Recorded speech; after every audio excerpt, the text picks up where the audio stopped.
Welcome everyone to today's webinar. I am Tracy Cook with Sachs Healthcare Communications, and I'll be your webinar producer for today's webinar on preventing the fall, controlling pediatric asthma and flare-ups during peak season.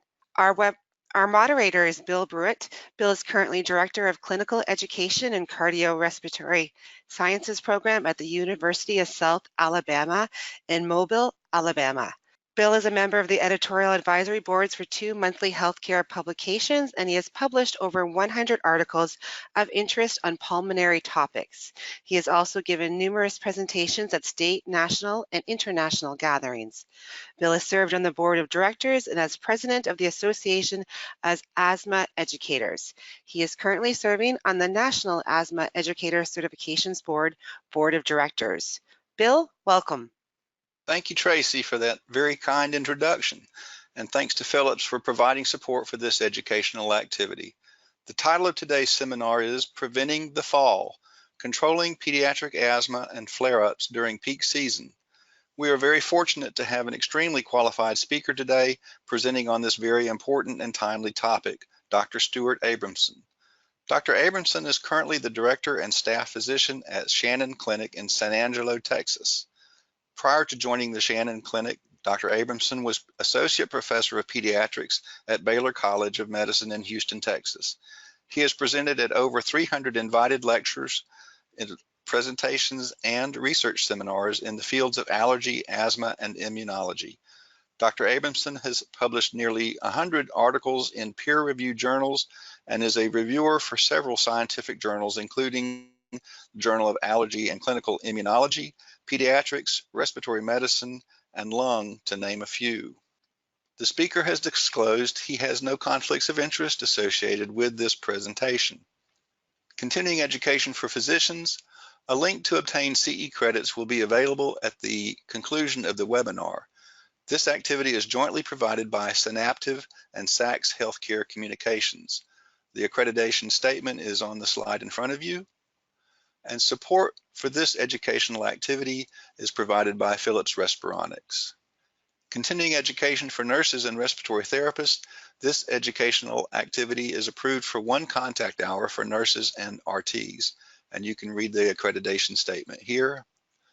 Support for this educational activity provided by Philips Respironics. So now we'd like to welcome Dr. Abramson. Dr. Abramson, we're ready to listen for your presentation, and let's take this to the bank. Thank you very much, Bill, for the kind introduction. I'd also like to personally welcome everyone to this webinar about asthma control. Many of you have dealt with children with asthma who have had problems when they return to school after summer vacation. These problems can be due to a wide variety of reasons, from inadequate adherence to a treatment plan, to environmental allergens, irritants, or viral exposures, to other comorbidities such as rhinosinusitis or even food allergies. When you have completed this webinar, you should be able to describe what asthma control is and how it is measured, discuss the reasons for poor asthma control, and list the proper medications and other interventions that may be used to achieve asthma control. To begin, I would like to discuss some of the features of persistent asthma. This is a chronic inflammatory disorder of the airways, with a variety of cells seen in the airway lining. These include mast cells, eosinophils, and lymphocytes. Mast cells release histamine and leukotrienes. Eosinophils also release inflammatory mediators, and lymphocytes release a variety of immune hormones called cytokines that can promote inflammation. On pathologic exam of biopsy tissue, asthma is often described as eosinophilic bronchitis. This inflammation results in airway hyperresponsiveness with smooth muscle irritation and contraction. Bronchial wall edema and excess mucus production is also seen. Asthma is a largely reversible disorder of the airway. This distinguishes it from COPD or chronic obstructive pulmonary disease. In addition, in patients with more mild intermittent or exercise-induced asthma alone, these findings are not as evident. This slide shows many of the airway changes that I just mentioned. Showing patients a paper visual of this, or a lung model, can be very helpful and impactful with regard to understanding what asthma is. The point is that with proper treatment, these airway changes, and thus the asthma symptoms, can be minimized and controlled. Asthma is a very common disorder in children. There are about 6.2 million children in the U.S. under age 18 with asthma. The prevalence has been slowly and steadily increasing since the 1980s and is now about 8.4% of children overall. However, in some urban areas and with younger age children, the prevalence can be 25% or more. This may in part reflect changes in the airway caliber. As children get older, the airway caliber increases, so that it may take more swelling or bronchospasm to cause symptoms, which were more evident in younger children with smaller airway caliber. Increased viral exposures in younger children can also be important triggers. Asthma is the #1 reason for missed school days in 2013. About 13.6 million missed days were reported. Asthma is the third ranked cause of hospitalization among children under age 15. So there is substantial morbidity as well as cost associated with dealing with asthma. What are the usual triggers for asthma? Allergens of all types can be involved, and for some patients, it may be quite a few.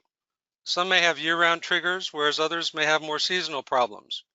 For some, indoor allergens, such as animal dander, dust mite, and mold, may be as or more important than outdoor pollens.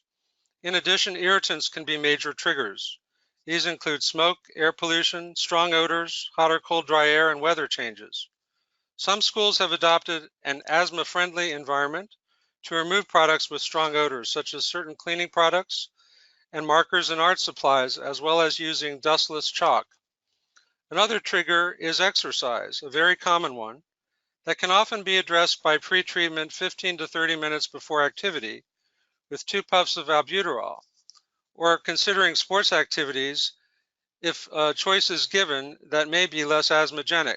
We want children to be able to participate in any sporting activity that they wish, but they usually can do this if their asthma is well controlled. Some sports like gymnastics, baseball, wrestling, those with shorter bursts of activity with rest in between, are less asthmagenic than long-distance running, basketball, or soccer. Other triggers include certain medications like non-steroidal anti-inflammatories, anxiety or stress, so learning relaxation techniques can be helpful for this. Viral or bacterial lung or sinus infections, viral being more common, even cold viruses can do this, and gastroesophageal acid reflux. Guidelines have been developed with expert panel inputs to help manage asthma and prevent exacerbations. In this presentation, I have referenced the GINA guidelines, which stands for Global Initiative for Asthma, established with an international scientific committee in 2002. The latest revision of the guidelines by the expert panel was published this year. Evidence-based medicine, which is the application of graded criteria for the strength of evidence by various studies, was used to establish appropriate practice guidance. To understand how to control asthma, we must first define what is asthma control. There are 2 components which determine asthma control and address the extent to which manifestations of asthma is controlled with or without treatment. The first is the child's symptom control over the previous 4 weeks. The second is an assessment of future risk regarding how asthma may affect them. Symptoms include cough, shortness of breath, chest tightness, or chest pain. Any one alone may be indicative of asthma. For example, there is a cough variant form of asthma where cough may be the only symptom, but often we see combinations of symptoms in asthmatic patients. Activity limitation, use of the quick reliever medicine, for example, albuterol meter dose inhaler, and nighttime awakening due to symptoms are all part of the assessment of control also. The assessment of future risk includes recognition of various issues that could lead to poor asthma outcomes. Items to note include uncontrolled asthma symptoms. We will discuss the use of validated assessment tools for this in a few minutes. 1 or more severe exacerbations in the previous year. This is defined by an ED visit, hospitalization, or a course of oral corticosteroids. The start of the child's usual flare-up season. It could be the fall. Exposures to known allergens or irritants. Perhaps they're now increased, particularly in combination with any viral infection and major psychological or socioeconomic problems for children and their family. We will discuss this further in some upcoming slides dealing with reasons for poor asthma control. Some additional future risk items to note include poor adherence with controller medications and/or incorrect medication technique. Proper use of appropriate medications has a key role in symptom control and risk reduction. It is important to assess asthma control at every office visit to guide optimal asthma care. One very commonly used measure is the asthma control test, or ACT, which focuses on a 4-week recall. There is one test for age 4 to 11 and one for 12 and above. The maximum score is 27 for ages 4 to 11 and 25 for 12 and above, with a score of 20 or greater indicating good control, 16 to 19 not controlled, and less than 15 very poorly controlled. A difference of 3 points from one visit to another is felt to be the minimally clinically important difference. There are 4 symptom and 3 reliever questions, and a reliever question and a patient self-assessment level for control for 12 and above questionnaire. For the 4 to 11, we have 4 questions for the child with some faces that show expressions, happy, neutral, or sad, that are immediately below the scoring for the question, and 3 for the adult. I like this test a lot and use it with every asthma patient 4 and above at every visit. It's a good reference point for having discussion about asthma control. The Asthma Control Questionnaire, or ACQ, provides another option for assessment of asthma control, but this one has a 1-week recall. It is also a validated test, like the ACT. This test has 5 symptom questions and 1 question on rescue bronchodilator use and 1 on spirometry. The scoring is from 0 to 6, but the average score per item of 0.75 or less is considered well controlled. 0.75 to 1 is in the gray zone, and greater than 1.5 is poorly controlled. So you can see there's a pretty broad spectrum in this test. The degree of asthma control can vary independently from asthma severity. In other words, a patient with moderate persistent asthma can be well controlled, whereas one with mild, only mild persistent asthma may present as poorly controlled. Exacerbations can still occur after months of good symptom control, particularly after exposure to a strong trigger, but risk is greater if current symptom control is poor. We know that prior to medication intervention, greater symptoms are associated with a higher level of asthma severity, and appropriate intervention generally leads to better control. What are some of the main reasons for poor asthma control? This list comes from an article in the Journal of Asthma 2004 by Dr. Ross Shigag and colleagues, on which I am the senior author. It reflects work done on an NIH grant that helped establish one of the first computer-based asthma management programs called Stop Asthma. Dr. Shigag earned a PhD at the UT School of Public Health in Houston and is a behavioral science and health promotion expert. These reasons are ones that I have addressed consistently in my practice with asthma patients, and I believe that you will find them useful. They are as follows: beliefs about asthma, beliefs about medications, self-efficacy, costs, transportation, scheduling, chaotic family, need for and proper use of medications, and need for and proper use of environmental interventions. I will review each of these in the next few slides. For beliefs about asthma, some parents believe that asthma should only be treated when the child is sick, that is, from crisis to crisis. This does not allow for the proper use of controller medication, which should be given whether or not the patient has symptoms. In addition, some feel that the child can, quote, tough it out or relax and the symptoms will go away. This may happen, but it is potentially a dangerous approach because it does not address the cause for worsening asthma. Beliefs about medications. Patients may feel that a medication is not effective if it does not work right away. Some controller meds require days or weeks for full benefit as opposed to a short-acting bronchodilator, which has no anti-inflammatory property. Some feel that the side effects are worse than the treatment. This is almost assuredly not true unless the patient is allergic to a component of the medication or has another type of unusual adverse reaction. Self-efficacy. Just giving up because it is too hard to do is not a good option. Working through a partnership with the patient and parent to show them that they can give the medication or do the intervention adequately and then have them demonstrate back their capability is often necessary. Costs. There are now a number of options for patients, including assistance programs, discount cards, coupons, and office samples. And looking at generics and possibly alternative drugs for patients that may be less expensive and still appropriate to manage their asthma control. Sometimes insurance appeals are necessary for healthcare providers, something I truly enjoy. Not really. Transportation. Consider telemedicine options if appropriate and can address concerns regarding keeping appointments. Scheduling. Address the optimal timing for administration of meds and work on a partnership plan to which the patient and family can adhere. And finally, chaotic family. Here, an asthma case manager, sometimes covered by insurance, can assist, possibly do a home visit, to help with what I call miscellaneous issues.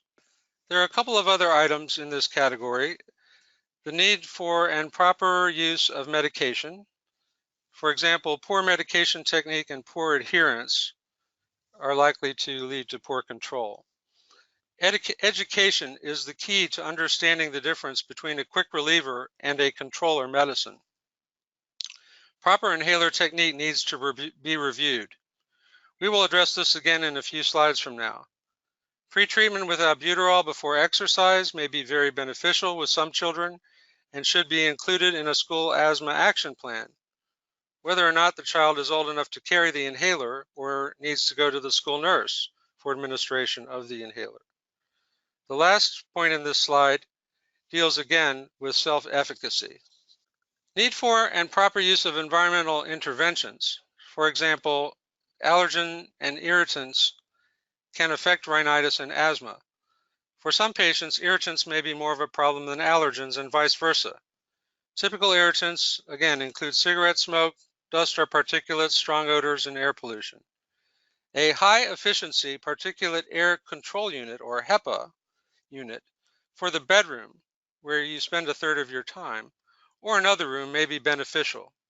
Control of indoor allergens such as dust mite, animal dander, and molds may be key to better asthma control in some patients. Allergy meds and an afternoon or evening nasal saline rinse can be helpful adjunctive therapies. The nasal saline rinse does something none of the medicines can ever do: physically remove allergens or irritants from the nasal passages that otherwise would be stuck there all night, causing trouble. We have already discussed some of these, but it's worth reviewing and elaborating on some of the interventions that can improve asthma control. These include proper use of quick reliever medications, proper use of long-term controller medication, avoidance and reduction of exposure to triggers, and others. For example, possibly allergen immunotherapy. With regard to quick reliever medications, patients should be instructed on the proper use of meter-dose inhaler albuterol or levoalbuterol. When done correctly, the dose of medicine inhaled and its effectiveness may be comparable to a nebulization treatment. For younger children that can't take a deep breath or hold it for 5 to 10 seconds, a nebulization treatment may be preferred. There are some new small, portable, and fast nebulization devices that can provide this treatment with less burden as well. A quick reliever is a short-acting bronchodilator that relaxes the smooth muscle around the airway. If needing to use this more than every 3 to 4 hours, medical consultation is warranted. This medication can also be used as a preventative in that pre-treatment before moderate to vigorous exercise can allow children to participate in activities more fully without having to stop due to asthma symptoms. Most asthmatic children benefit from pre-treatment, but some do not need it as their asthma is controlled with other meds.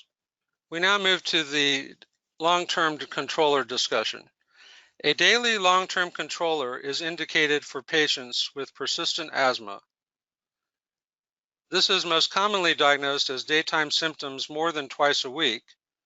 Again, cough, shortness of breath, wheeze, chest tightness, or chest pain, any one or combination. Or waking up with nighttime symptoms more than twice a month. For patients having less than daily symptoms, a single agent controller, such as an inhaled corticosteroid or a leukotriene modifier, is indicated. For moderate persistent asthma, defined as daily symptoms, regular activity limitation, and often categorized by having spirometry with a forced expiratory volume less than 80% predicted, a combination controller is indicated. And it's indicated if a moderate dose inhaled corticosteroid is not effective. This is usually an inhaled corticosteroid along with a long-acting bronchodilator with twice-a-day dosing for children with a spacer. A spacer tube is something that allows the medication to get into the lungs better and helps alleviate a problem with coordinating the depression of the meter dose inhaler with the inhalation. We previously discussed a variety of triggers for asthma. Avoidance or reduction of exposure to these triggers can significantly improve asthma control. It's important to look at these in each individual patient and, again, tailor the approach, because some individuals, again, may have more problems with indoor or outdoor allergens. Some, it may be the irritant exposure if there's smoking in the home or other strong odors. Sometimes acid reflux can be an issue. And of course, we mentioned the issue with viral or bacterial infections, mainly viral infections, and they can be problems that relate to just anything from a common cold to other viruses. Finally, allergen immunotherapy, commonly known as allergy shots, but recently including some FDA-approved sublingual tablets for several allergens, have been shown to be very effective in controlling allergic rhinitis comorbidity, which then helps control asthma. Most asthma patients have some allergy triggers. There are other comorbidities that, if addressed, can help with asthma control. These include obesity, chronic rhinosinusitis, and some food allergies. A written asthma action plan is often required by school districts and can assist with maintaining good asthma control at school. A sample of one is depicted here, which includes sections on what to do when doing well, when the asthma is getting worse, and when there's a need for urgent attention. These plans can be tailored to an individual patient and family. Some of them are more comprehensive, and for others it may be difficult for them to follow. You want a more simple plan. There's many plans out there. Some of them include the use of peak flow numbers, and as you can see here, it's pointed out there's a green zone, yellow zone, and red zone. So these zones have some significance, and for some patients, monitoring with a peak flow meter can be helpful in assisting what to do if you get into the yellow zone or into the red zone. There are other plans that are more or only symptom based. So there are some symptoms that may alert you to worsening asthma. Maybe a more persistent cough or an occasional wheeze, as opposed to getting into the red zone where you may see intercostal muscles, your strap muscles, much more difficulty breathing, perhaps some inspiratory and expiratory wheezes. Some people are very in tune and want to monitor their asthma as much as possible. And for them, the peak flow meter and other tools to record symptoms can be helpful. So in summary, asthma control is assessed by two domains. There's symptom control and future risk of adverse outcomes. Trigger identification and appropriate interventions can mitigate poor outcomes. It is important to distinguish between increased asthma severity and asthma that is uncontrolled due to incorrect inhaler technique and or poor adherence. It's important to assess symptom control from the frequency of daytime and nighttime asthma symptoms, quick reliever use, and activity limitation. Both the ACT and ACQ are useful tools for this. Assessing future risk for exacerbations, even when symptom control is good, is important. And finally, lung function tests or spirometry can be very useful to indicate future risk. This can be done by age 6 or 7 and should be assessed yearly or more frequently if medication changes or clinical status changes have occurred. Thank you very much for your attention with this important topic. I look forward to questions from the audience, and I'll now turn the discussion over to our moderator, Bill Pruitt. Thank you, Dr. Abramson. I really appreciate what you presented as very valuable information and very timely. Again, we'd like to talk about, just for the continuing education for physicians, nurses, and respiratory therapists, this educational activity is approved for 1 contact hour. To obtain CE credits, go to saxtesting.com/BO. You will need to register at the site, complete the evaluation, and upon successful completion, you will be able to print your certificate of completion. Support for this educational activity provided by Philips Respironics. I think now we're ready to turn to some questions from the listeners. So let me start with one from Jeff. Dr. Abramson, one of the biggest triggers when children return to school is respiratory infections and viruses. How do you prevent or minimize the effects of these respiratory infections in children with asthma? So that's a very important issue. The upper respiratory infections, I alluded to this briefly, rhinoviruses, for example, but there are many other respiratory viruses such as respiratory syncytial virus, influenza, adenovirus, parainfluenza. All of these viruses have been shown to affect airway reactivity, and some of them, interestingly, can affect this reactivity for 6 to 11 weeks in some studies, particularly in children with allergies. These children tend to be more susceptible to the airway reactivity induced by these viruses. And that's after you've recovered from the actual infection itself. So this means that these viruses can be very potent triggers. It therefore is extremely important to utilize good hand washing, wiping down of surfaces that could have droplet contamination. I know Keyboards, interestingly, have been shown to harbor microorganisms, keyboards for computers, and of course other surfaces. You want to get the flu vaccine. The flu vaccine is available starting in September usually. And the flu season can go through April or sometimes even beyond.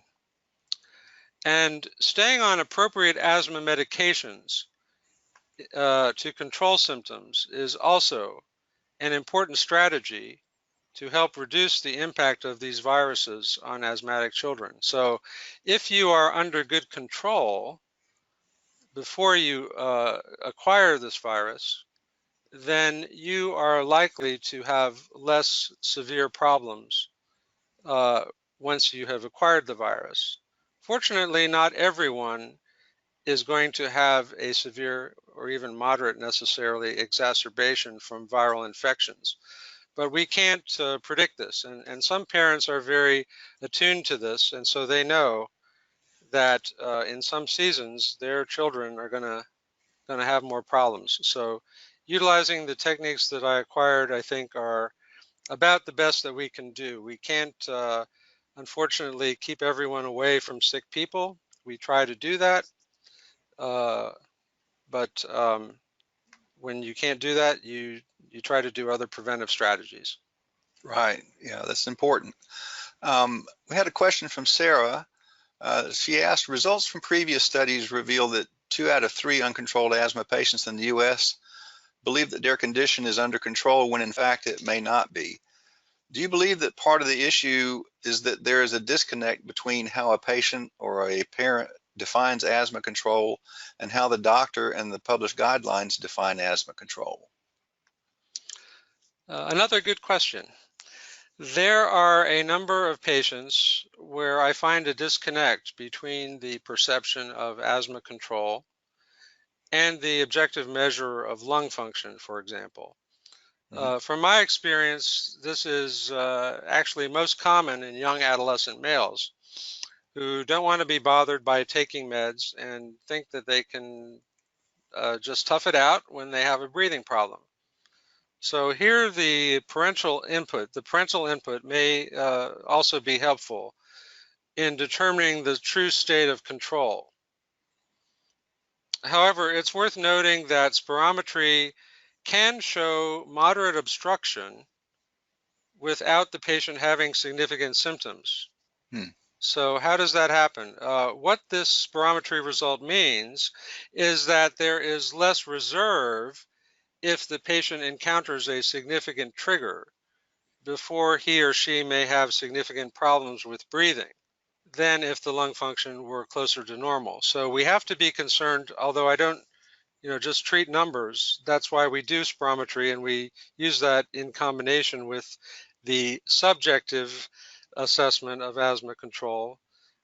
So the asthma control test, if it's filled out honestly, can be a good starting point for discussion and can lead to a more truthful assessment and good management plan. I engage the patient and the family in a partnership in controlling asthma so that the patient can keep up with other children and participate fully in whatever activity is desired. So I talked a little bit about the issue with asthmagenic sports and such. Children in athletics want to succeed and be able to reach their optimal potential in performance. And that is one goal, along with symptom-free days. So I do ask the patient and family what they consider to be optimal asthma control, and that is what we work towards. So both of these tools, the spirometry and the control test, can be used to help that. Okay. We had a few listeners ask this question: how do you measure adherence, and what tips do you have for improving medication adherence in your patients?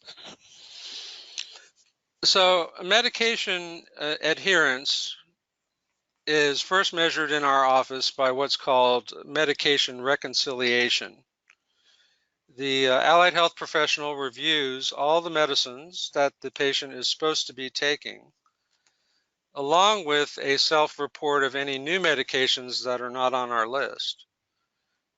If a patient is not taking a medicine as prescribed, we want to know why so that we can rectify the situation. It may be cost, it may be side effects, forgetfulness, or a variety of reasons. But we really want to know the truth and try not to be judgmental or punitive at all in this discussion. Mm-hmm. Getting at the root cause can help improve subsequent adherence. So besides adherence to medications, of course, there's adherence to environmental control measures and other things, but the question was specifically about medication, and we applied the same type of discussion. Okay. Bob asked about selecting medication delivery device. When you have a pediatric patient, how would you see a patient to benefit from an inhaler with a spacer, and what patients may benefit from using a nebulizer, in your opinion? So this is interesting. Some young children actually prefer the MDI and spacer to the compressor nebulizer, and others, interestingly, prefer the nebulizer. I've found some parents who say it calms down their child, that they like the sound of it, and they just sit there and enjoy it.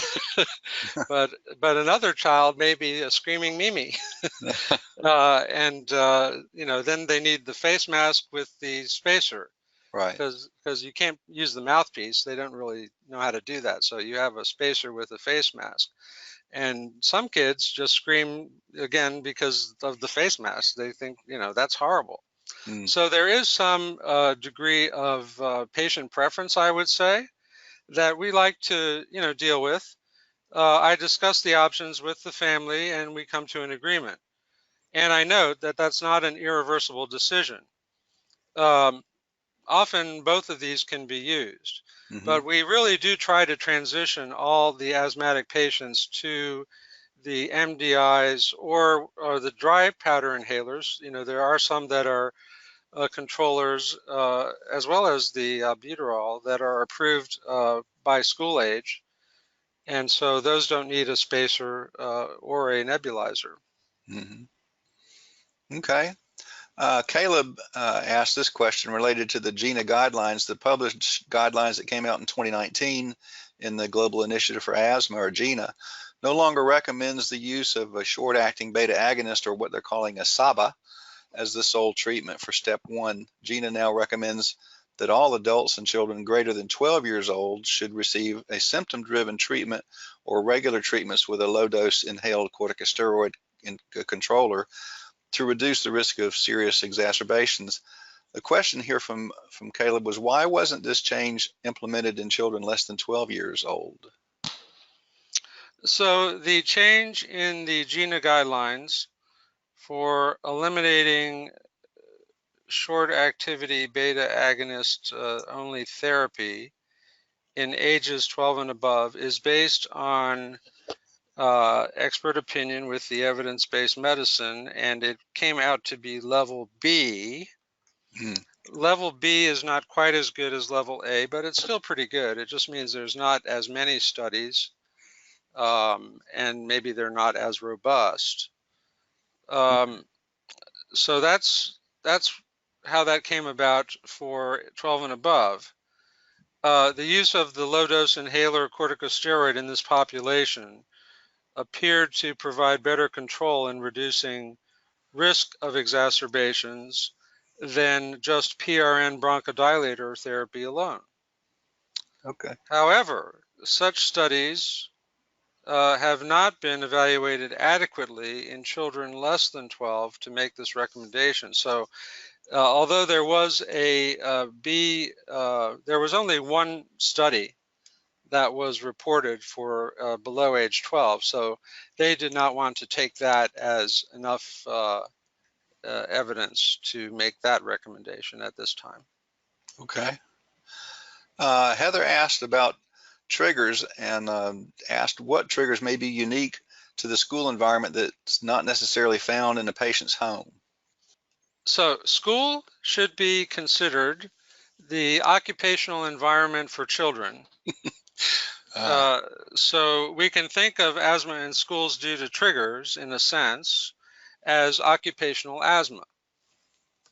Now, um, some schools at the start of the year have not been as well maintained over the summer months, and as might have been desired to control allergens. For example, if the air exchange in a school was reduced by not running the air conditioner, and schools want to save money, and um, so they may have done something like that. This can lead to higher humidity and can foster an increase in dust mites and mold, particularly in the carpeting, mhm, and particularly if it's not dried out properly, if it's been washed or shampooed and the air exchange has not been adequate. mm. I mention this because this was actually observed in a multi-center study of allergens in the school environment in which I participated. Mm. So there's some substantial evidence for this. We discussed earlier in the presentation about reducing irritants in cleaning products and art supplies as well to make an asthma-friendly environment. There's interestingly a competition that the EPA has for schools that have the best asthma-friendly program, asthma intervention, and I think that it's very important that they pay attention to reducing these exposures that have irritants. Also, most schools do not have furry animals anymore in the classroom because animal dander can be a problem. No more hamsters. So if that seems to be an issue where a child coming into the school environment first days or first few weeks of school may have a flare up of their asthma, what do you think the interventions may be? How does a parent handle that, or how would a school be encouraged to make changes? So that was actually part of the study that I got involved in, and I'll tell you sort of a little anecdote about this. Um, I had two parents that were at this school that didn't want to send their children. They wanted to homebound them, Mm, have them at homebound schooling, hmm because they said this is, every year they've gone back, they've had horrible asthma. mm, And so I paid a visit to the school, and I have allergic rhinitis, and I started having major symptoms. wow. I started sneezing. I had eye problems. And so I brought back someone from with me who had some more sophisticated tools to do Q-track measurement to measure the air exchange and the CO2. And Mhm, we collected dust samples again from the carpeting and from the room. And sure enough, there were very high levels. mm, Um, and the humidity was 54%. The air exchange showed CO2 was 2,000 parts per million, which indicated there wasn't a good intake output air exchange. And so this is something that the school custodial staff and the administration, um, got together and recognized that this was a problem. mm. And it's obviously schools have other environmental issues. They're old buildings. They're buildings that have roofs that are in need of repair, and sometimes it's the HVAC system or the heating, ventilation, air conditioning that maybe is not running properly. hmm But all of these can certainly affect individuals, and particularly children with asthma. They're going to be more sensitive not only to allergens, but perhaps the irritants that we talked about. So uh, this varies from school to school. Some schools are a lot better than others, and but I think it's an important thing to recognize if a child has that problem when they've gone back to school in the fall, in particular, that it could possibly be something like that. And it's just another issue to think about. Okay. From Mary, we had another question here that says, with a wealth of new medications and medication delivery devices that are on the market, it may lead to a lot of confusion in what drugs to use and when and how to use the different devices. So she's asking, how can we minimize medication errors given these issues? So education about medicines is one of the more important areas to deal with in a clinic visit. We definitely want to simplify the dosing schedule as much as possible and have the patient and family demonstrate how they use the medications. So just teaching them how to do it is not enough. You need to have them demonstrate back. Um, all of my asthma patients use a spacer with the MDI inhaler steroid Mm-hmm. to help prevent thrush and get the medicine into the lungs better. And we discuss why the medicine is important and why it's needed to be given at the times it's prescribed. We have a written visit summary for all of my patients. And so I feel this is the best way to reduce errors. So it's not an action plan, it's the written visit summary that tells them about the medicines and everything. Okay. And I tell the family, if they lose this summary, don't guess what it said.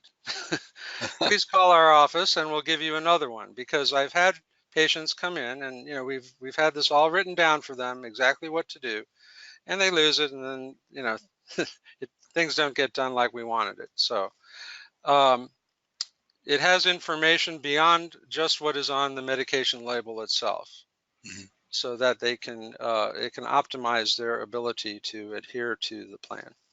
Right. I think that demonstration with every visit that they show technique, I think that's real important, that the follow-up on that has to happen, because a lot of patients, when you explain how to use the device, and they may demonstrate it properly the first time, but when you see them again, they've somehow drifted away from that. So I think that's very important on every visit. Agreed. Um, we we use the asthma action plan, and that's a very important tool, I think, to be able to put it on your refrigerator and refer to that. But what other tools do you find valuable for a patient to use? Maybe symptom diaries or peak flow meters, even home visits, environmental control plans. Are there other tools that you lean on to help you get patients to be in control? Yes, certainly, and some of them I mentioned, but besides an action plan, we utilize educational materials from the American Academy of Allergy, Asthma, and Immunology that include tips to remember about asthma triggers and management. Um, a tailored approach to patient education to cover the most important problems or barriers to maintaining control is something we utilize, again, in that visit summary. For families and patients that want to have more engagement or further investigation into the management and control of their asthma, a symptom diary and a peak flow meter can be very useful. So another little anecdote, I had one engineer parent who was so interested in this that he put the peak flow data on a computer Hmm. and did a regression line to show the statistical improvement over time. Mm-hmm. It was Wow. very, very impressive. Yeah. But there are other families that have, major problems where a home health or an asthma manager visit may be very helpful. So that should not be overlooked as a really potential boon to this area. And as I mentioned, the environmental control plans need to be tailored to the severity of the patient's symptoms exacerbated by a specific or suspected trigger when planning the interventions. We don't want to go all out and necessarily remove all the carpeting and get rid of the pets and necessarily do extreme environmental control remediation if the patient only has perhaps mild symptoms and it can be controlled by medication.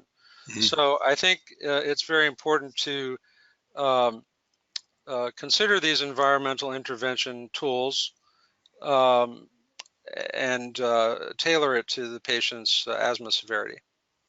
Okay. Um, another question came in from Susan about we're seeing a lot of information and news releases now about vaping, and I'm curious as she was asking about that. What's your take on the e-cigarettes and the vape issue related to asthma patients and children? Well, this is another irritant and definitely can have some health effects as well, which we are still evaluating. Um, Secondhand smoke, whether it's from cigarette smoke or from vaping, it has volatile organic compounds, and it has other components that can be of some irritation. I haven't seen a lot of studies looking at this with respect to children and vaping in the home, Mm-hmm. but I would hesitate. I mean, I would certainly want to minimize that exposure, because I don't think anything good can come from that, and it certainly has enough substances to potentially trigger an exacerbation. Okay. Well, I'm on a personal point. I'm curious. I deal a lot more with adult patients than children, but I was wondering, do you see where biologics may be coming into to use for kids who have severe asthma that just can't be controlled? Is that something that we're going to see on the horizon, or is it already here? Well, it's already here for at least one down to age 6. That would be omalizumab. Mm-hmm. Um, and that's the antibody to the allergic antibody that's approved for moderate to severe allergic asthma that's not otherwise controlled.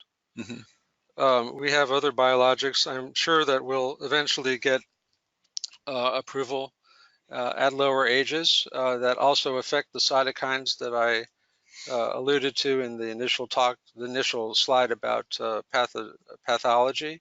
Mm-hmm. So there are some that interfere with eosinophils. There's also some that interfere with interleukin-4, interleukin-13.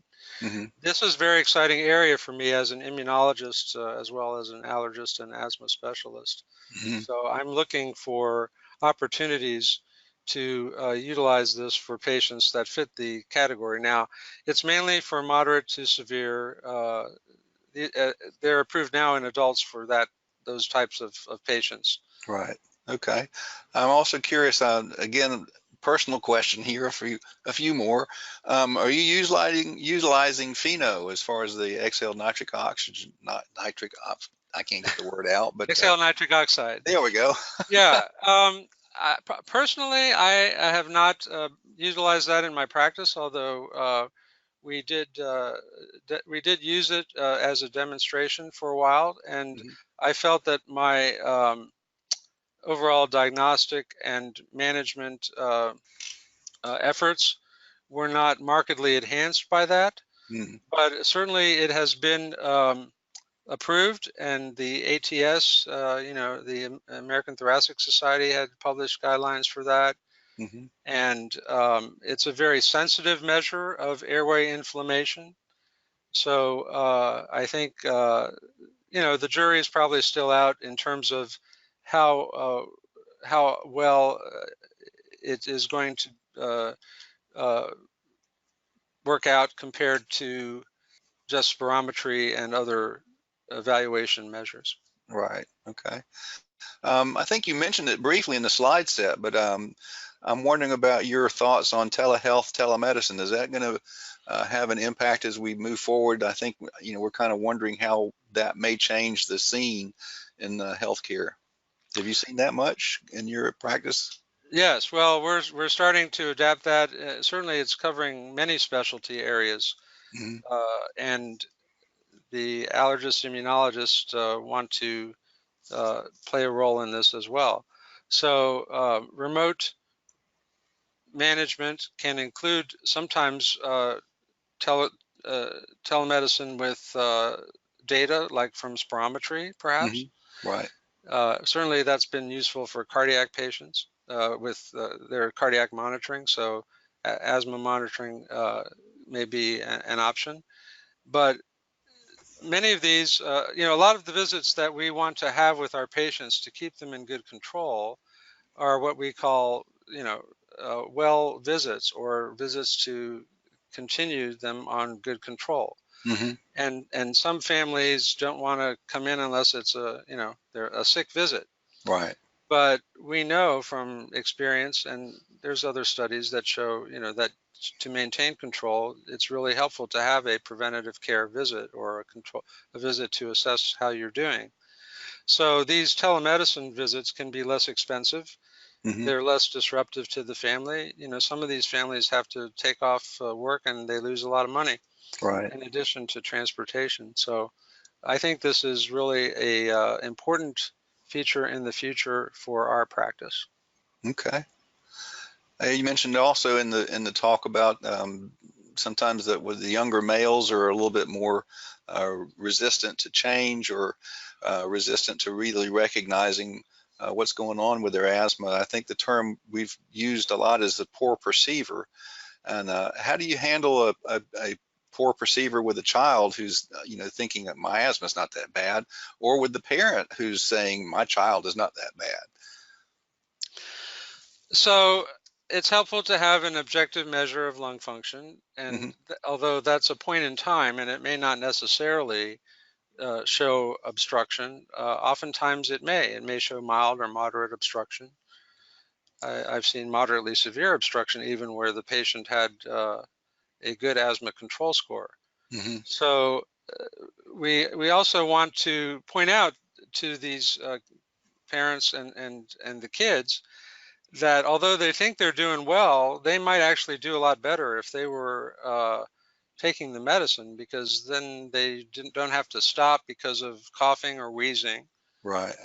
Some of them just think that that's just a normal situation that they have to deal with. But when they sort of perk up when I say, well, you might be able to run faster, you might be able to do more, tackles, or Right. participate better. So that's And what we sort of shoot for. Is we want to figure out what their goals are. If the goal is to, be able to participate fully in the sport, then that's an important reason to really make sure that their control is optimal by subjective and objective measures. right. I think the objective measures, being able to show that to a parent and say, here's what we're seeing with this measurement of spirometry, or here's where this peak flow is showing that you're having a drift downward, or you're getting better. Those objective measurements sometimes may encourage someone who's kind of a poor perceiver to open their eyes and say, oh, okay. The subjective things are a little harder to track and a little harder to use sometimes as a tool, but I think those objective measurements can be very valuable.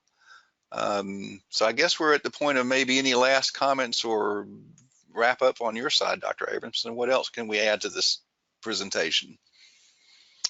I don't have much else to add other than this is a very common and important disorder of childhood.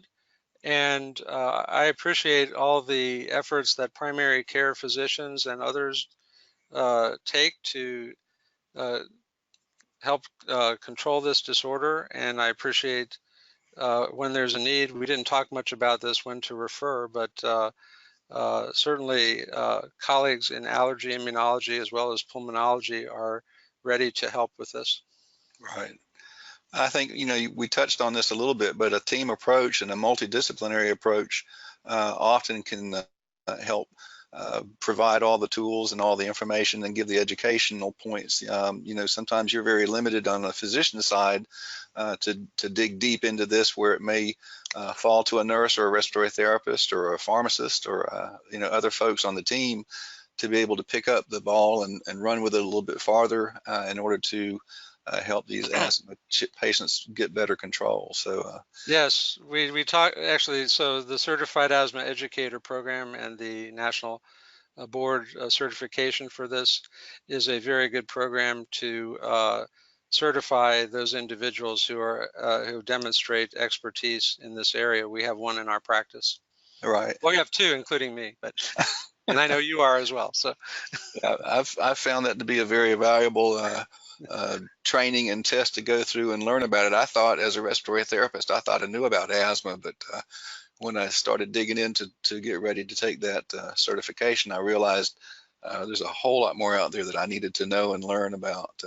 I guess one other question too, just to see what your feel is on this as far as for kids who are having problems, the importance of good nutrition, good sleep, things like that that may help support. I know we talked about a flu vaccination and avoiding the viral issues, but I think how do you see just general overall health impacting? Well, yeah, so I mentioned obesity as one of the comorbidities, and that's been studied in adults and in children. And so obesity in itself is actually a pro-inflammatory state to some extent. And you do have more issues sometimes with asthma exacerbation. You also have mechanical issues with breathing when you can't expand and use the lung muscles. They're not working as well potentially. Mm-hmm. So obesity is a big problem. Not, of course, it's one we hear about, and with or without asthma. But obesity can contribute to asthma as well and make it more difficult to control. Mm-hmm. Okay. Well, I think we're at the end of what we can pull out here, and I don't have any other questions to throw your way. I appreciate your ability to catch these and throw them back when I tossed them to you. So I want to say thank you for the presentation.